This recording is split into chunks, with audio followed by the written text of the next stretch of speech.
Povo de Deus, o meu coração se enche de alegria pelo privilégio de estar de novo nesta casa. E uma coisa é sair de férias e passar, visitar e cultuar com os irmãos. Isso já me enche de alegria. E para nessa esfera, e é bom a gente se sentir alegre, não é verdade? Outra coisa é quando o pastor liga e diz: olha, eu gostaria que você trouxesse a palavra no domingo. Então, além da alegria, vem a responsabilidade de compartilhar. Então, agradeço imensamente pelo convite feito, agradeço a Deus pela porta aberta, em me deixar sair um tempinho para descansar, visitar os familiares e numa feliz oportunidade como esta, estar com vocês aqui.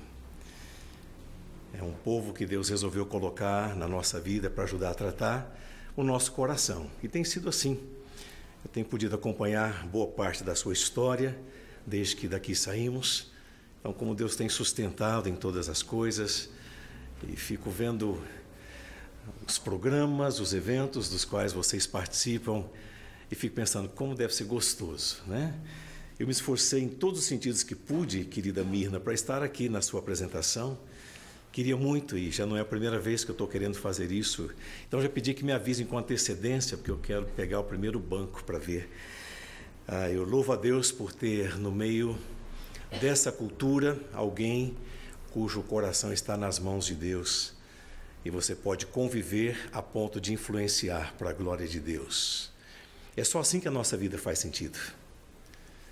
É não tendo a timidez para assim deixarmos de contar aos outros quem é Jesus Cristo para nós. Seja no aspecto cultural, seja qual for o nosso envolvimento no contexto onde Deus nos tem posto, é indispensável que Jesus seja percebido no nosso jeito até diferente de dançar, de cantar, de fazer, enfim, as coisas que Deus tem dado ao seu povo o privilégio de fazer. Então, olhar para esses rostos queridos traz para mim alento, alegria, e louvo a Deus então por esta igreja, por esse povo aqui, e os novos. Quando houve aqui a eleição dos oficiais, eu me alegrei, disse: obrigado, Senhor, porque o seu sustento, a sua manutenção continua. Apesar do meu tempo lá, apesar da permanência do pastor José, do pastor Luiz, se Deus dependesse de nós, ele estaria em maus lençóis. A obra é dele, ele continua fazendo, ele levanta, suscita gente, capacita esse povo e move o coração no sentido de querer servi-lo, de querer adorá-lo, cultuá-lo, viver para ele. E assim a vida fica muito gostosa. Quando recebi o convite, pensei: o que eu converso com essa gente? Tanta coisa me passou pela cabeça. Eu sei que vocês têm participado aqui de conferências e tantos eventos de alto nível, e eu, pela graça de Deus, sou o que sou. E eu queria simplesmente que você abrisse a sua Bíblia comigo no Salmo 128, e eu quero pegar o versículo 4 como tema, conforme já foi projetado aí para a sua ciência, do versículo 4: eis como será abençoado o homem que teme ao Senhor. Abra sua Bíblia comigo lá. Eu quero conversar com você nesta noite, quero mencionar alguns princípios que me têm chamado a atenção, e entendi que neste texto nós poderíamos pensar alguns princípios e alavancando algum aspecto que certamente vai ajudar a nossa conduta diante dos homens e também diante de Deus, pois essas são as duas esferas pelas quais todos nós seremos avaliados. Somos avaliados pelos relacionamentos que nós temos. Primeiro, na esfera vertical, a nossa vida com Deus, e depois na horizontal, a nossa vida com o povo, com os seres humanos, irmãos em Cristo ou não.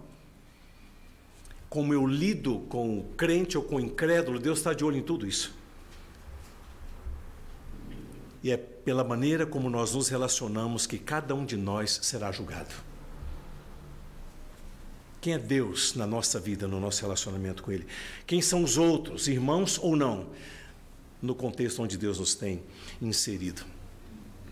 Então eu quero partir deste versículo 4, lá no Salmo 128, com essa premissa, que é o tema, é o que a palavra de Deus diz. Olha, é como que chegando a uma conclusão: eis como será abençoado o homem que teme ao Senhor. Bom, nós já estamos no versículo 4.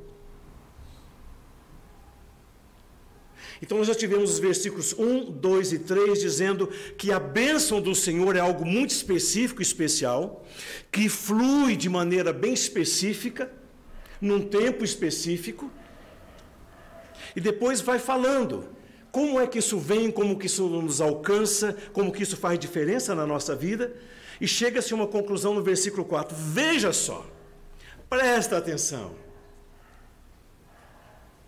Eis como será abençoado o homem que teme ao Senhor.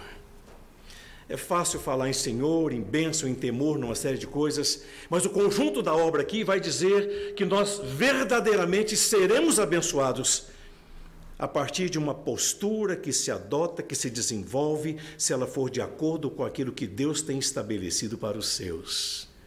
Não vem do nada, não se acha de graça no boteco da esquina. É algo que parte do coração de Deus para o povo de Deus, só que de uma forma muito objetiva. Mas é uma objetividade encontrável na palavra de Deus. E é interessante porque chama a nossa atenção para uma evidência. Eis como. Mostrando, né? Mas às vezes, queridos irmãos e irmãs, são evidências que nós não valorizamos muito, até por temermos a maneira como nós seremos taxados, seremos encarados, rotulados. O crente, ele é às vezes acusado de ser muito ensimesmado, não é? Triunfalista. Não, vocês cristãos aí, esse povo é complicado. E às vezes, com o receio da maneira como seremos rotulados, nós acabamos deixando passar batida a oportunidade de dizermos quem de fato nós somos em Cristo Jesus. E as coisas tremendas que Ele tem feito em nós e também através de nós. Mas a verdade é que nós precisamos buscar o triunfo, mesmo sem que sejamos triunfalistas, sempre. Pleitear a derrota não é saudável, é insano, é mau. E tem gente que no afã de não mencionar as grandes coisas que Deus tem feito na vida, acabam se calando, deixando de proclamar. É um gesto que da parte do cristão torna-se insano, porque eu não quero ser simplesmente triunfalista, mas eu preciso contar ao povo quem é Deus, o Deus que eu digo amar. E o que é que o agir de Deus tem provocado na minha vida, de maneira tão diferente, tão impactante, tão contagiante, que se eu não disser para o outro quem é Jesus, eu vou me sentir em débito, em dívida com o outro, que ainda não experimentou aquilo. E essa posição muitas vezes nos faz ficar calados. E é também, irmãos e irmãs, preciso acreditar nas escolhas que nós fazemos. Eu estou dizendo tudo isso porque, na maioria das vezes, é mais fácil nós nos calarmos para não sermos tidos como em si mesmados, ou em nós mesmados, aí nesse caso, e ao mesmo tempo triunfalistas. Há um perigo muito grande nisso. E nós precisamos acreditar nas escolhas que nós fazemos. E não é aqui questão de alta ou baixa estima, até mesmo como indicativo de que nós sabemos o que queremos.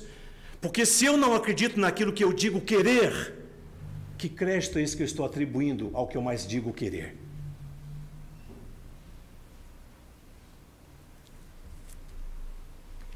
Então o paradoxo que eu vejo aí é que buscamos a certeza quanto a tantas outras coisas. Como é que vamos agir e reagir diante de um povo crítico, que diminui muitas vezes a convicção da fé cristã, a postura do crente? Quantas vezes nós somos zombados por termos coragem de dizer quem somos e o que gostamos. Acontece que, com base em tudo isso, gente, nós muitas vezes nos esquecemos do quanto nós já temos sido abençoados por Deus. E aquele antigo hino, conta as bênçãos, dize quantas são, vai ficando no esquecimento, porque nem sempre nós temos coragem de contar. Nós nos sentimos como não abençoados, como se não fôssemos alvos da graça de Deus. A nossa percepção vai ficando endurecida, enrijecida, e Deus está agindo, Deus está fazendo acontecer, mas o seu povo muitas vezes não percebe esse agir de Deus. Eu acredito que o Salmo 128, aqui no versículo 4, trazendo aí essa convicção, eis como será abençoado o homem que teme ao Senhor, é mais uma dessas tentativas de resgatar a reflexão do povo de Deus, do ser humano, para uma realidade que às vezes torna-se sem relevância na nossa vida e nós não percebemos. Qual de nós tem tido a pachorra, a coragem, a paciência de parar e buscar enumerar os feitos de Deus, a manifestação da graça maravilhosa de Deus na nossa vida? Às vezes nós ficamos esperando coisas tão grandes, que de tão grandes que são, muitos nem vão acreditar se nós falarmos. Aí já que não vão acreditar, a gente acaba não falando. E muitas vezes, no dia a dia, naquele afago amigo que você encontrou, naquela palavra de estímulo que lhe foi trazida, naquele mantimento que farturou sua mesa, naquela conduta gostosa que você viu numa pessoa que estava distante, na reaproximação, enfim, naquele busão cheio que você pegou e saiu bem do outro lado.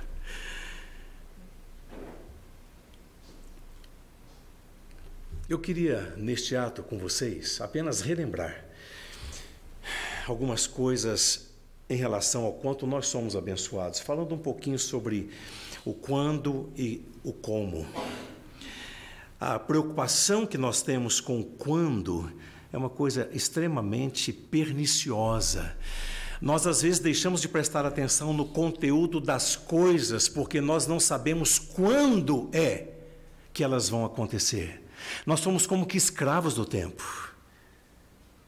E quando vamos tentar perceber o que é que foi descrito a respeito do evento, seja como for, eu vou me flagrar pensando que eu perdi todas as explicações que eu estava pensando no quando. O tempo pressiona constantemente. E o tempo é mencionado na palavra de Deus como sendo um recurso de Deus ao nosso favor. Quando o Senhor restaurou a sorte de Sião, então nós ficamos como quem sonha. A palavra fala constantemente a respeito do tempo e da nossa vida inserida no tempo e da conduta adequada do povo de Deus enquanto no tempo. Constantemente. Para que nós não sejamos escravos dele. Para que nós nunca nos esqueçamos que o tempo Deus criou, porque Ele é o Pai da eternidade, Ele criou para nos ajudar a organizar a vida. Nos pôs no tempo para entendermos uma certa medição e ao mesmo tempo entendermos que Deus está acima de tudo isso e que nada é novidade para Ele, que o tempo não deveria nos intimidar, nos machucar, nos escravizar. E o como é outra coisa. Eu até queria, se eu soubesse os detalhes, algumas pessoas dizem assim, em relação a programas e projetos, me fala mais. Aí depois de um longo discurso quanto ao como, algumas pessoas começam a dizer, então é assim. Por causa disso, eu acho que eu vou fazer parte desse negócio. Acontece que enquanto nós questionamos o quando e o como, nós perdemos muita coisa, gente, porque o verdadeiro quando e o verdadeiro como só fazem sentido se estiverem, como eu quero encerrar a reflexão desta noite, nas mãos de Deus, para o povo de Deus. O tempo não é nosso, mas como nos conduzirmos neste tempo que temos é nossa responsabilidade. Aí entra o como. E Deus olha para o seu povo com amor que só Ele tem. E quer nos ensinar um pouquinho sobre isso. Então, eu quero contar para vocês o que rapidamente eu pude ver no texto. Quero elencar alguns princípios aqui. E vai vendo comigo, todos eles no Salmo 128. E você vê que tem muitos versículos aí, mas a minha fala, por amor dos irmãos, não vai ser longa nesta noite, não. Eu quero mencionar o primeiro ponto que eu vejo no versículo 1, que quando nós fundamentamos o nosso coração no temor do Senhor, de fato, nós seremos muito abençoados. Eu parto do princípio que o versículo 4 é uma conclusão. Eis como será abençoado o homem que teme ao Senhor. Então eu começo com você lá no versículo 1. Como é que será abençoado o homem que teme ao Senhor? Qual seria a descrição dessa bênção? O comentário a respeito dela? A explicação para que outros entendam que bênção na minha vida não é fruto da minha imaginação bíblico-teológica, religiosa, seja lá o que for. Bênção ou procede das dadivosas mãos de Deus, ou constituirá maldição. Até as obras boas que nós praticamos são boas se aquecidas pelo amor de Deus. Porque a nossa natureza de si mesma não tem coisa boa para apresentar, a menos que seja tratada, transformada, resgatada, regenerada. Aí nós começamos a produzir frutos que agradam o Eterno. E somente aí. Mas o versículo 1 vai dizer exatamente isso. Bem-aventurado aquele que teme ao Senhor e anda nos seus caminhos. E a primeira ideia eu quero só mencionar, você vai ver que está escrito aí. A primeira ideia é que quando nós fundamentamos o nosso coração no temor do Senhor, nós seremos abençoados. Nós seremos bem-aventurados, ou seja, muito felizes, completamente felizes, se nós temermos ao Senhor. E a palavra vai nos ensinar a respeito disso. É o que você e eu precisamos ter coragem de fazer para sermos abençoados, ou seja, fundamentarmos o nosso coração no temor do Senhor. É o início do texto sagrado. É assim que começa a bênção na vida do homem. Se ele fundamenta o seu coração no temor do Senhor. A palavra já diz no outro lugar que o temor do Senhor é o princípio do saber. E quantos outros textos nós poderíamos trazer? Mas a gente às vezes fica meio confuso, porque para muitos a palavra temor tem um significado, para outros tem outro significado, mas de acordo lá com algo bem próximo do original, significa basicamente isso, uma atitude de confiança e dependência totais, que se manifesta com admiração e respeito. Isso é temor. Não é terror, não é pavor, não é medo. A palavra não está dizendo que nós temos que viver aterrorizados por causa do relacionamento que temos com o Eterno. Mas está dizendo que o nosso relacionamento com Ele deve ser pautado pelo temor, por essa atitude nossa de confiança, de dependência totais. Algo que vai se manifestar para com o nosso Deus com admiração e respeito. Isso é temor. E a palavra diz que o homem que permite que o seu coração seja preenchido por essa atitude, ele vai ser muito bem sucedido. Porque o seu coração vai estar alocado no lugar certinho. Vai estar estabelecido no lugar certo. E apenas para a gente não ficar pensando que temor, eu temo ao Senhor, glória a Deus e assim por diante. O temor que a palavra fala, meus irmãos e irmãs, é o temor conforme descrito lá no Salmo 11, versículo 10. Você está lá no livro dos Salmos, vá comigo para lá. O temor que precisa ser prático e não teórico. O Salmo 11 e versículo 10. Não existe, né?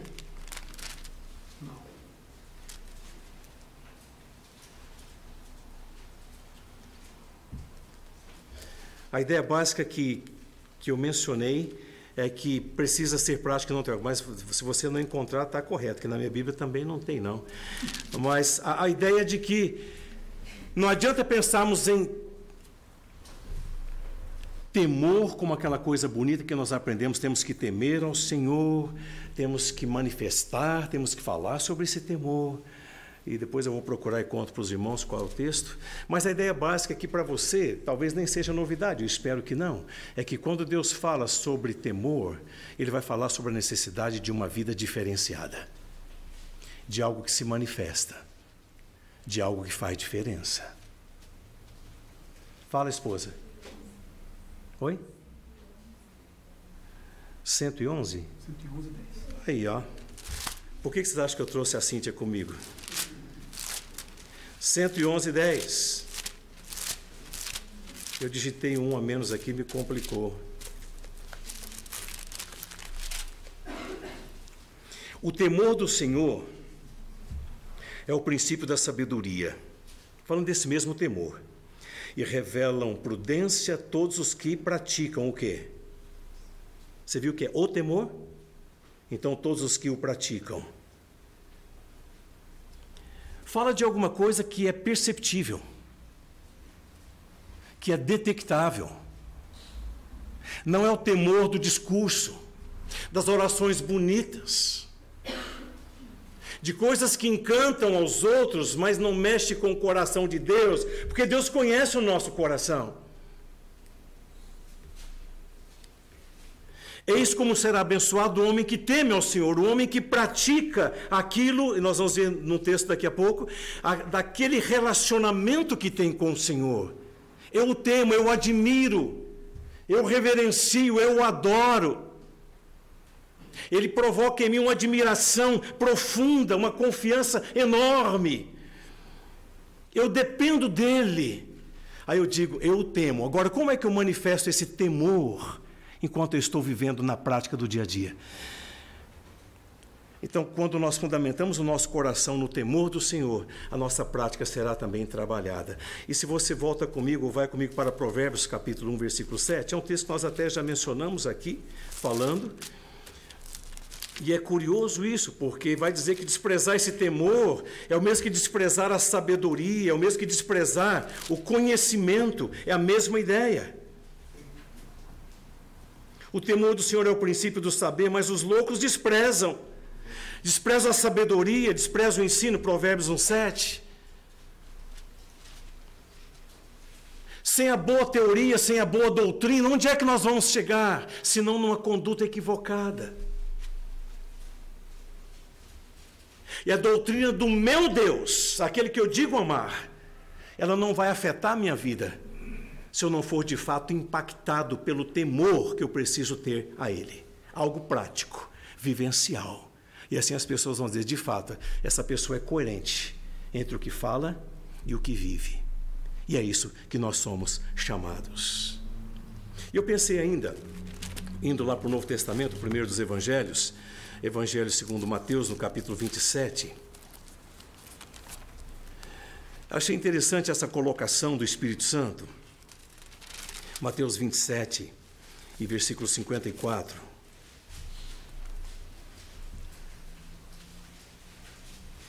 O que está acontecendo é algo tremendo, desde o versículo 51, eis que o véu do santuário se rasgou em duas partes, de alto a baixo, tremeu a terra, fenderam-se as rochas, abriram-se os sepulcros e muitos corpos de santos que dormiam ressuscitaram. Está falando da morte de Jesus, lá em Mateus capítulo 27.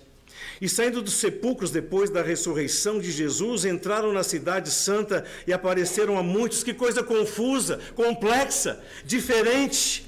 Os centuriões que com ele guardavam a Jesus, vendo o terremoto e tudo o que se passava, ficaram possuídos de grande o quê? De acordo com o que está escrito na sua Bíblia. Na minha também. Ficaram possuídos de grande temor. E veja que foi só depois de serem possuídos por grande temor que disseram verdadeiramente, este era Filho de Deus. Eu quero dizer com isso o que nós estamos aprendendo lá em Salmo 128. Que o temor verdadeiro de Deus no nosso coração nos faz ver as coisas com mais clareza. Nos instrui, porque a minha dependência será da compreensão que Ele me dá, como já foi orado nessa noite. Senhor, ilumina o pregador, ilumina o povo para entender. Porque se ele não fizer isso, a palavra de Deus é como um livro qualquer. Mas o Espírito Santo de Deus faz isso na nossa vida e nos capacita. Então, quando nós fundamentamos o nosso coração no temor do Senhor, nós seremos abençoados. Mas não um temor catedrático, teórico, mas um temor que vai fazer diferença porque ele é autêntico. Porque a essência dele está na intimidade que nós temos com Deus. Essa é a primeira ideia, lá no versículo 1 do Salmo 128, para onde eu quero convidar você que volte comigo. Salmo 128. E ainda no versículo 1, eu gostaria de mencionar mais um detalhe. Quando nós andamos nos caminhos do Senhor, nós seremos abençoados. Quando nós andamos. Você viu que essa é a sequência? Bem-aventurado aquele que teme ao Senhor. É como nós estamos falando agora. Para muitos o temor é uma coisa teórica. A segunda parte do versículo vai dizer que o temor de teoria só tem para justificar a falsidade dele, porque a sua autenticidade é justificada na prática, enquanto nós caminhamos. Por isso que a Bíblia diz, e anda nos seus caminhos. Não adianta dizer que teme, que adora e elogia o Senhor, se não anda, se não se conduz de acordo com o temor que professa. Está falando aqui, meus irmãos, minhas irmãs, de estilo de vida, falando de movimento, de prática, de alguma coisa que tornar-se-á notória. As pessoas vão perceber enquanto caminham conosco. Aliás, é isso que você aprende comigo na palavra do Senhor lá no Salmo 1. Bem-aventurado o homem, versículo 1, que não anda no conselho dos ímpios. Está falando de muita felicidade. Nem se detém no caminho dos pecadores, nem se assenta na roda dos escarnecedores. Por quê? Porque somente os caminhos do Senhor nos levam às bem-aventuranças. É por isso. E eu só vou preferir os caminhos do Senhor quando eu, de todo o coração, temer ao Senhor. Enquanto eu estou morrendo de admiração pelos caminhos do Senhor, é uma coisa. Mas quando o meu coração estiver fundamentado, assentado, alicerçado no temor do Senhor, tudo que meu Deus faz e que eu percebo, são coisas incríveis. E assim nós somos conduzidos a esta compreensão. Os caminhos do Senhor nos levam às bem-aventuranças. Eu não podia deixar de dar um pulinho lá no Novo Testamento, no quarto evangelho, o Evangelho segundo João, lá no capítulo 16, capítulo 14. E é interessante, um texto muito bem conhecido, mas aquela discussão teológica ali dos discípulos com Jesus, Filipe, lá no versículo 8, vai dizer, olha, Senhor, mostra-nos o Pai, isso nos basta. Faz uma declaração profunda, teológica, arguindo ali com Jesus. E Jesus simplesmente diz, olha, quem me vê a mim, vê o Pai. Você está tanto tempo comigo, ainda não aprendeu essa lição que está sendo posta em evidência faz tanto tempo. Nós, discípulos, às vezes temos uma certa dificuldade em aprendermos certas coisas. Filipe estava vendo essa realidade. Mas o fato é que, se você vê no versículo 6, é o que nos interessa nesta reflexão, o temor do Senhor, ele vai transformar-se em algo diferente. É impressionante como Deus vai fazer com que isso se torne algo com profundidade muito maior. Quando Tomé faz aquela pergunta, não sabemos para onde vais, como saber o caminho? Então o que Jesus fez, ele respondeu dizendo, eu sou o caminho. Você, meu discípulo, que acaba de fazer essa pergunta, presta de novo atenção, eu sou o caminho. Aqui o que nós vamos mudar, nós vamos transferir essa questão da direção, do rumo, para um relacionamento. Porque com Jesus é assim, não é mera teoria, como o nosso cristianismo não deveria ser mera teoria. Então não é só questão de um mapa a mais. O que eu vejo aí é o mapa sendo superado por um relacionamento. Agora é Jesus com os seus discípulos. Nós vamos com Ele e não apenas por Ele neste relacionamento. Isso faz toda a diferença. Então não é temer um livro de teologia, um papiro, uma teoria, mas é temer aquele que transformou o mapa, por mais importante que fosse, num relacionamento que a sua própria pessoa diz: eu sou esse caminho. Então deixa de lado a sua preocupação, a sua dificuldade, atenta para o rumo, e esse rumo sou eu, e em Jesus o caminho supera o mapa para tornar-se um verdadeiro relacionamento. Quando andamos no caminho do Senhor. O Salmo 128:1 vai dizer exatamente isso. Bem-aventurado o homem que teme ao Senhor e que anda nos caminhos do Senhor. E Deus resolveu transformar os seus caminhos gloriosos num que veio e disse: eu sou o caminho. E agora a questão não é quão bem escrito está o mapa, é o quanto nós conhecemos o caminho pessoalmente, que é Jesus Cristo. E este relacionamento faz todo sentido. E este temor vai rejuvenescer dentro de nós.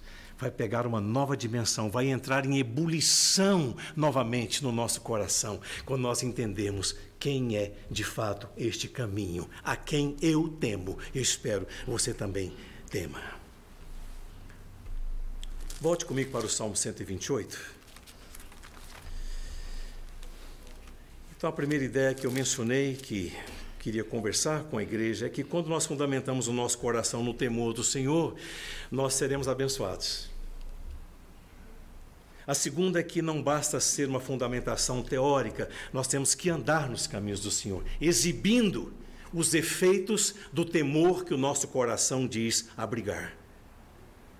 E em terceiro lugar, está aí no versículo 2, é quando nós realizamos o nosso trabalho. Veja só: do trabalho de tuas mãos comerás, feliz serás e tudo te irá bem. Trabalho é tema desprezado por muitos, eu sei disso. Serviço, suor. Ainda tem gente perdendo tempo enquanto procura quem foi que inventou o trabalho. Lá no Mato Grosso, onde nós estamos morando, tem muita gente nessa situação. Eu queria saber quem inventou o trabalho. E vários são subterfúgios para não se trabalhar. E eu sei que não é sempre assim. Mas eu tenho conversado com tanta gente que estuda para morrer, para fazer e passar num concurso para não precisar mais trabalhar. Eu creio que nessa igreja tem concursados que, por serem povo de Deus, são trabalhadores.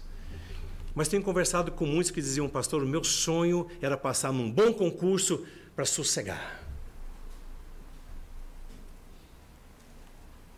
Outros vão levar o outro na justiça para se indenizar, para receber indenização. Não importa se a causa é justa ou não. Se eu levar o outro na justiça, eu recebo indenização, ganho meu dinheiro, braços cruzados, sem muito esforço. A maneira de se conseguir o sustento tem se tornado uma coisa, em muitos meandros, até que nojenta. A dignidade do pão na mesa, para muitos, deixou de existir faz tempo. Quantas coisas finas têm ido para a mesa através de procedimentos escusos. Mas você vê que, do ponto de vista de Deus, para que o homem seja abençoado, ele precisa também cumprir o seu papel social. Está falando do trabalho. Está falando do seu envolvimento, do seu engajamento, da sua coragem de arregaçar as mangas, de chamar para si a responsabilidade. Dizer: pode vir que aqui tem café no bule, eu garanto, eu sustento, eu batalho, eu trabalho.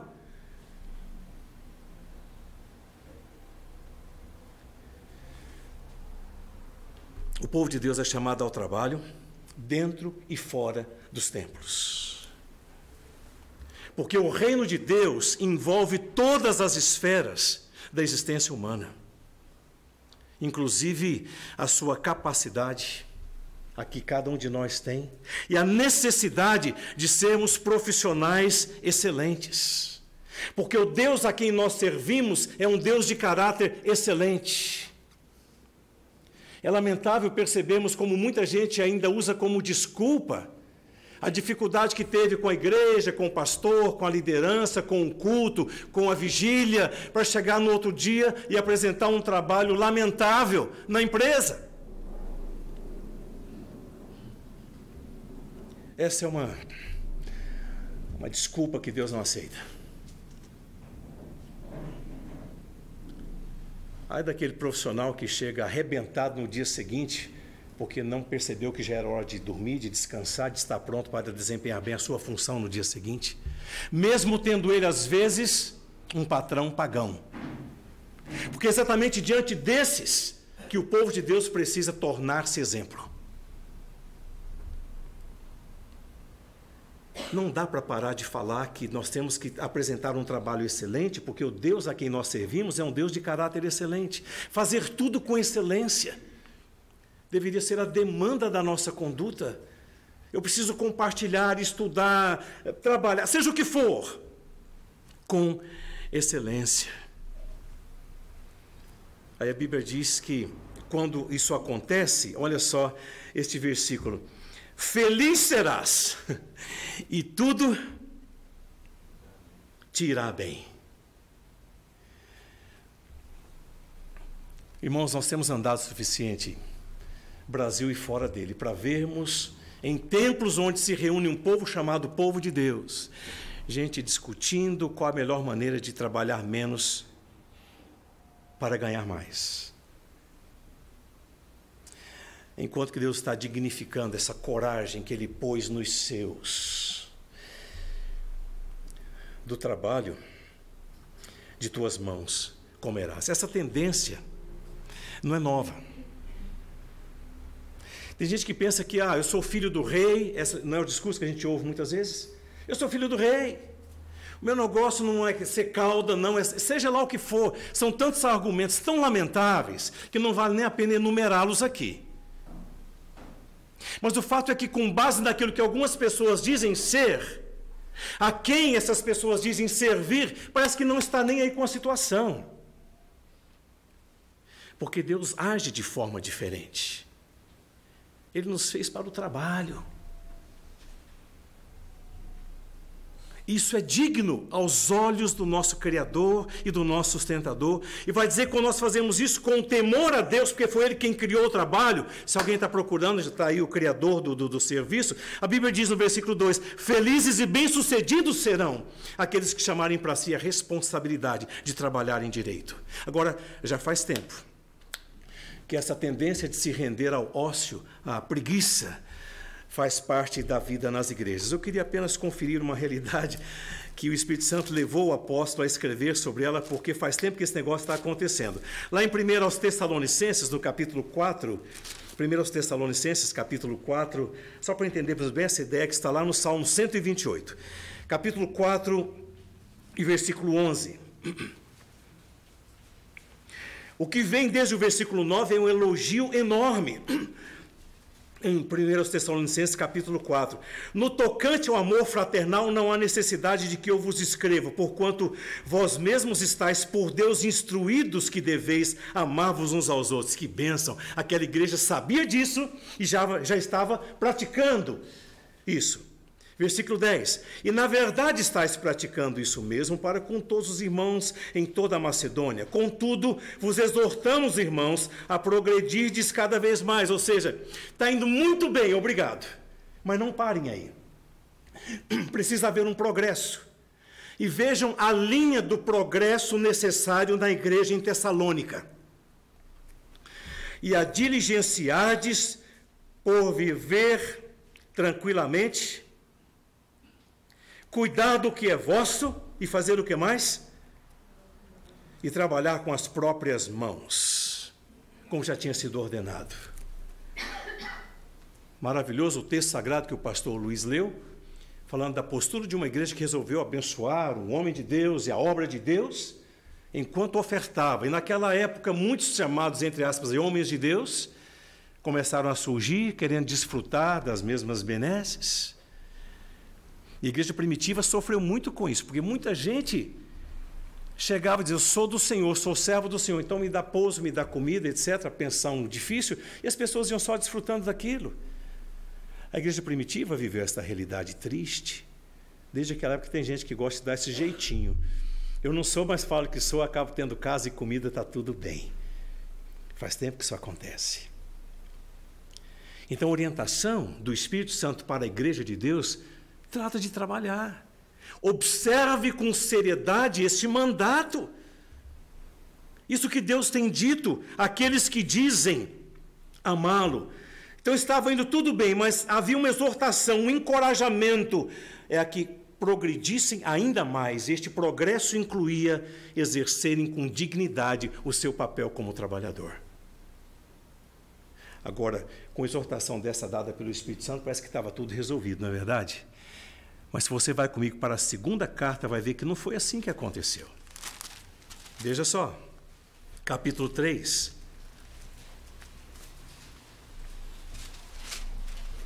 Eu leio o versículo 10.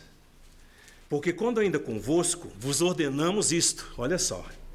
Se alguém não quer trabalhar, também não coma.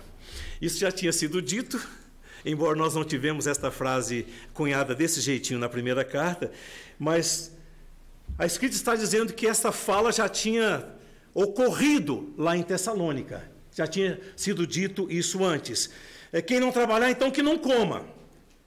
Pois de fato estamos informados de que entre vós há pessoas que andam desordenadamente, não trabalhando, antes se intrometem na vida. É isso que a pessoa à toa faz. Você quer ver uma pessoa complicada tornar-se de serventia? Dá uma coisa para ela fazer, porque o homem e a mulher à toa vale pouca coisa. Já se diz por aí que a mente desocupada é a oficina, não é? Você conhece o ditado, e é assim mesmo. O Espírito Santo vai dizer, nesta igreja quem está provocando dificuldades é quem não tem o que fazer. Trata de trabalhar.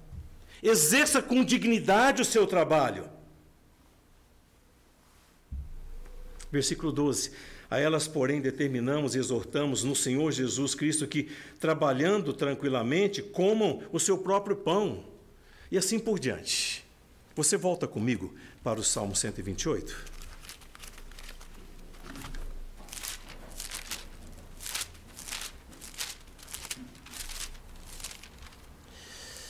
Eis como será abençoado o homem que teme ao Senhor, quando fundamentamos o nosso coração no temor do Senhor, quando andamos nos caminhos do Senhor, praticando o temor que nós dizemos ter, quando realizamos o nosso trabalho, é o que nós vimos no versículo 2.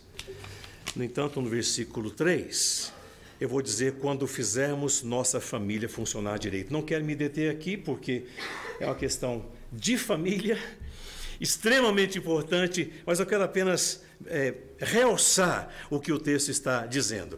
Se você quisesse mais detalhes, poderia ir lá para Deuteronômio capítulo 6, para falar sobre o papel do marido, pai, da mãe, esposa e assim por diante. Mas o versículo 3 vai mencionar a esposa e os filhos. O que que diz o versículo 3? Tua esposa no interior de tua casa será como a videira frutífera, teus filhos como rebentos da oliveira à roda da tua mesa. Eu quero apenas elencar alguns detalhes. Quanto à esposa na casa, ela no seu lugar certo, produzindo a coisa certa e recebendo a atenção certa, ela será bênção na vida do homem que teme ao Senhor. Porque a mesma palavra que nos ensina isso, diz que a mulher sábia edifica a sua casa. Mas no mesmo tiro diz que a tola, com as suas próprias mãos, derruba a casa. Então vai dos dois jeitos. Ineficaz, nenhuma mulher será dentro da sua casa. Ela vai fazer uma coisa ou outra, ela nunca será neutra. E o homem que teme ao Senhor, ele será bem-sucedido em tudo o que fizer, porque ele ganhou do Senhor um bem. A mulher que Deus dá para o homem é o melhor presente que ele poderá receber. E quando eu falo no lugar certo, é porque tem muita mulher descontente por ser mulher. Não sabe que é o animal mais lindo que tem na face da terra. Mas tem mulher descontente, não quer ser feminina, não quer fazer papel de mulher, não quer ser mulher. Não quer ser esposa, não quer prestar atenção no que o Criador disse que a esposa tinha que ser e fazer, e assim por diante. Mas uma mulher no lugar certo é algo maravilhoso. Vai produzir direito. E eu mencionei a questão de receber a atenção certa, porque muitos de nós nos casamos pensando no que virá depois. É um equívoco, eu acho que falta muito aconselhamento pré-nupcial. Tem gente se casando sem saber por quê. O homem que casa com a mulher pensando nos filhos que poderia ter, já perdeu noção da visão bíblica de casamento. Porque se Deus nunca der filhos, o que vai acontecer no relacionamento dele com aquela mulher, da qual ele esperava filhos ou filhas? Ou o homem passa a amar uma mulher para viver o resto dos seus dias sozinho com ela, e se Deus der filhos, amém. Se não, amém do mesmo jeito. Quantos homens passam a desprezar a mulher porque não lhe deram filhos? E muitas outras coisas que a gente também não vai descer a detalhe, mas fala da esposa. No lugar certo. É interior da casa ou não? Qual o lugar certo para a esposa no seu lar? O lugar certo para a esposa no seu lar é aquele que vai ser entendido por corações que de fato temem ao Senhor. Existem lares onde, se a mulher não sair, a coisa vai para o brejo. Não adianta deixar a mulher no interior da casa e o homem lá fora só aprontando. Deus dá o conselho, Deus ensina, exigindo que nós compreendamos o contexto onde Ele nos inseriu. Por isso, essa mulher, no lugar certo, produzindo certo e recebendo a atenção certa, vai ser bênção no seu lar. Irmãs, que Deus faça de cada uma de vocês isso daí, viu? E a palavra vai dizer mais, os filhos, se os tiver. Porque quem casa apenas pensando em ter filhos, não tem a mínima noção do objetivo do casamento conforme estipulado por Deus.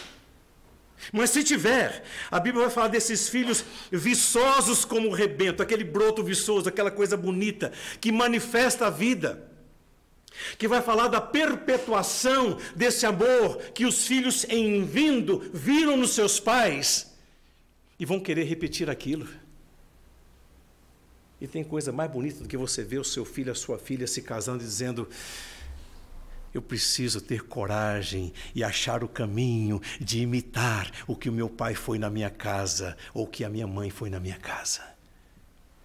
É sinal que nós teremos dado conta do recado, que nós teremos feito o nosso dever de casa. Mas a palavra diz que os filhos, se os tiver, viçosos como o rebento, e que valorizam a intimidade à mesa, que é um hábito perdido. Você vê, não é só aqui em Curitiba, não. Você vai lá para o interiorzão, onde o pessoal às vezes nem uma mesa legal tem para usar, mas faz tempo que se perdeu o hábito de se ajuntar na hora de uma refeição. Está falando de tempo de intimidade. Tempo em relação ao qual nós nos reunimos, nós nos tornamos íntimos, nós colocamos, falamos o que aconteceu antes, trocamos ideias. Intimidade. A ideia aqui é exatamente esta: os seus filhos como rebentos de oliveira, onde? A roda da tua mesa. Você fascina tanto, você contagia tanto, que os seus filhos não vão querer nem ficar fugindo para o vizinho. É a roda da tua mesa. Fala de intimidade, gente. É daquele tempo que nós atribuímos, dizendo: esse tempo vai ser nosso. E que se vai chegar um visitante, eu vou dizer: sabe, filho, hoje vai almoçar conosco aqui, o amigo do papai, coisa. Eu vou preparar, porque aquele momento à mesa é momento para a minha família. Eu posso receber alguém para almoçar comigo, se for conveniente à minha família, porque a mesa é minha. Deus me chamou como sacerdote do lar para estabelecer o padrão da mesa. Nós somos conclamados a isso. Os teus filhos, como rebentos da oliveira, a roda da tua mesa. Então, isso como será abençoado o homem que teme ao Senhor quando fizermos a nossa família funcionar direito. Se a família não funciona direito, não tem como eu dizer que estarei desfrutando dessas bênçãos de Deus. A casa que era para ser um pedacinho do céu acaba transformando-se numa fatia do inferno. Onde o homem evita voltar para casa, a esposa acha que é toda desculpa para sair, os filhos não toleram mais, os vizinhos não gostam. Que tristeza. O homem que teme ao Senhor estabelece uma situação na qual os outros quererão vir e participar. Eu gosto de ir na casa do fulano, do beltrano, do cicrano. É bom demais. Você já viu como é que é lá? Com a conduta dos pais para com os filhos, se os tem. Se não, a conduta daquele casal. Gente, que coisa bonita. Eu gosto de ir lá só para ver. Coisas que chamam a nossa atenção. Porque o temor do Senhor estará provocando isso no interior de cada um de nós. E, finalmente, voltando para o Salmo 128... O versículo 5, já que o 4 é uma conclusão, o versículo 5 vai dizer o seguinte: o Senhor te abençoe desde Sião para que vejas a prosperidade de Jerusalém durante os dias da tua vida e vejas os filhos de teus filhos e, ao final, paz sobre Israel. Não está falando de um ou de outra vizinhança, está falando do povo de Deus. Todo Israel, a paz de Deus sendo ministrada ao povo de Deus. Isso só vem, o versículo 5, também na minha Bíblia é assim, depois do versículo 4, para dizer nos versículos 5 e 6 do resultado. O Senhor abençoa a partir de um dado lugar, de um dado momento, a questão do quando e do como. E assim, povo de Deus, a fonte do nosso sucesso será sempre a bênção do Senhor. Então eu digo que quando nós dependermos sempre da bênção do Senhor, de acordo com o versículo 5, nós seremos muito abençoados por termos o temor de Deus. Porque Ele habita o nosso coração, porque Ele é um negócio prático que faz diferença na nossa vida, porque nós andamos e nós então realizamos o nosso trabalho, seja o que for que Deus põe na minha mão para eu fazer. Eu vou fazer com capricho e com excelência. Mas é só a limpeza do chão, eu vou fazer com excelência. É só uma pintura na parede, eu vou fazer com excelência. É só uma limpeza no armário, no fogão que já engordurou, derramou leite. Ei, queridas irmãs, façam com excelência, porque o Deus a quem vocês servem é um Deus de caráter excelente. E a palavra diz que então, quando nós realizamos essa compreensão, que nós precisamos depender sempre da bênção do Senhor, esta compreensão nos fará prósperos no aperfeiçoamento da nossa salvação. Eu só quero falar no sentido desse aperfeiçoamento que eu acabei de mencionar. Nenhum de vocês ganhou de Jesus Cristo uma salvação mal acabada ou incompleta. Mas a palavra de Deus recomenda que nós aperfeiçoemos a nossa salvação no sentido de demonstrar autenticidade em nós. Que de fato fomos transformados. Quem está em Cristo é o quê? Nova criatura. E o que é que acontece? As coisas antigas velhas passaram, eis que tudo se fez novo. Ele nos reconstrói. Eu não vou melhorar a salvação que Deus me deu, ela é perfeita, completa. Nós até usamos uma vez salvo, salvo para sempre e assim por diante. Mas o fato é que eu preciso completar esse negócio que Deus já me deu, esse presente perfeito. Eu não quero melhorá-lo, não que ele seja incompleto, mas eu preciso demonstrar a autenticidade disso na minha vida. Sabe onde é que eu vejo isso? Vamos comigo então para o nosso último texto, na carta aos Filipenses, capítulo 2. Aos Filipenses, capítulo 2.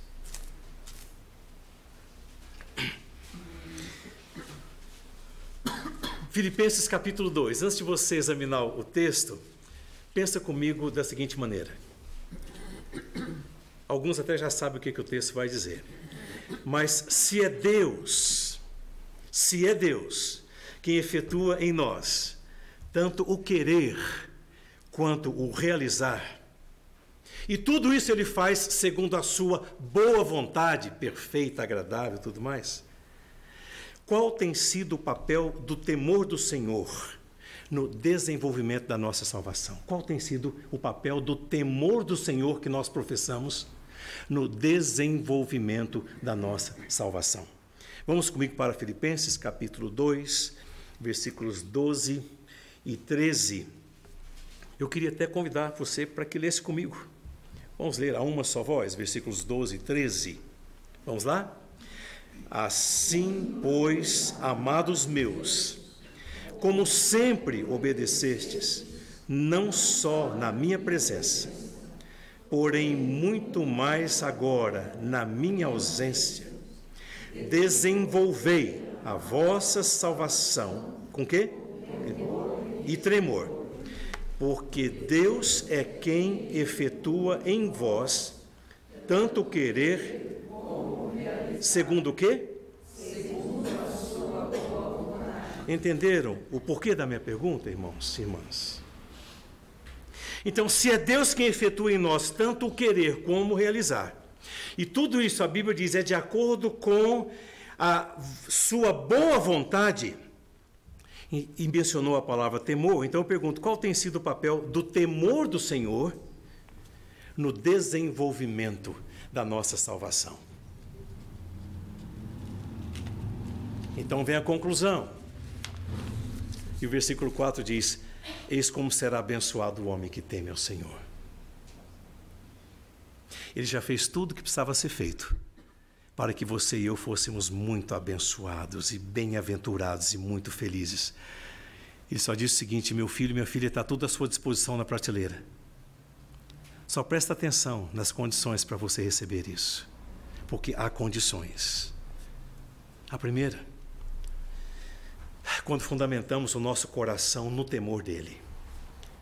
Fundamentação mesmo, alicerce mesmo. Segundo, quando nós andamos, praticamos no caminho do Senhor, esse temor que nós verbalizamos, dizemos ter. Terceiro, quando realizamos o nosso trabalho com honra, com dignidade, com excelência, quando fazemos o nosso dever de casa, quando buscamos dignamente o nosso sustento, trabalhamos com honestidade, trabalhamos de uma maneira que Deus disse que queria ver o seu povo trabalhando.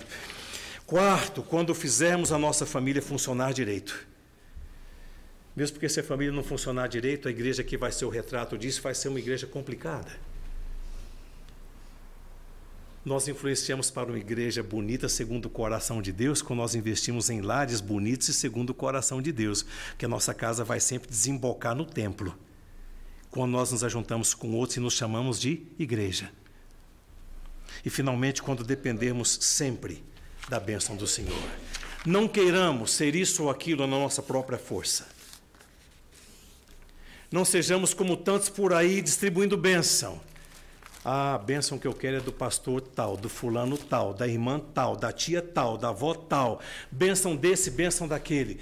Deus direciona a única bênção que faz diferença na nossa vida hoje e para todos sempre, nas mãos do Eterno.